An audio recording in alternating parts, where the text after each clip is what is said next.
Hundreds of protesters came out in Albuquerque tonight. They want to defund police in schools, APS police. They don't think our state's biggest school district needs its own police department. The district is pushing back.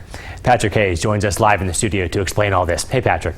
Yeah, Tommy, no one thinks this is a simple issue. Protesters say the district should be putting money into other areas, but APS says these police are keeping kids safe and defunding them is not the answer. About 200 people gathered outside APS headquarters Saturday night to protest APS police. APS police directly contribute to the school-to-prison pipeline, which funnels mainly brown and black students into the quote-unquote criminal justice system from an extremely young age. Organizers say they want to defund the department and use the money to pay for things like anti-racism, mediation, and de-escalation training. The district says they spend about $6.5 million a year to pay for 58 armed officers and 70 unarmed civilian service aides. The district has about 80,000 students and 142 schools.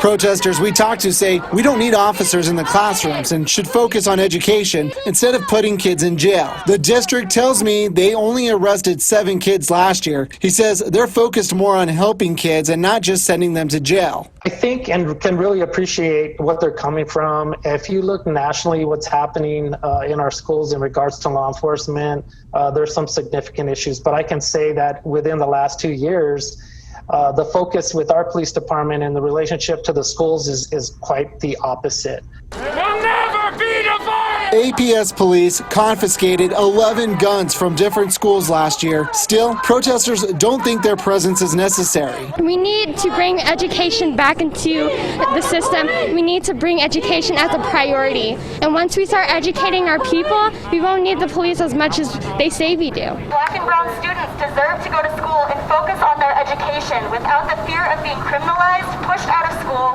and being brutalized by APS police. The district says they allocate $43 million a year for counselors, nurses, therapists, and social workers. APS says they are working to address and get rid of racism where it does exist.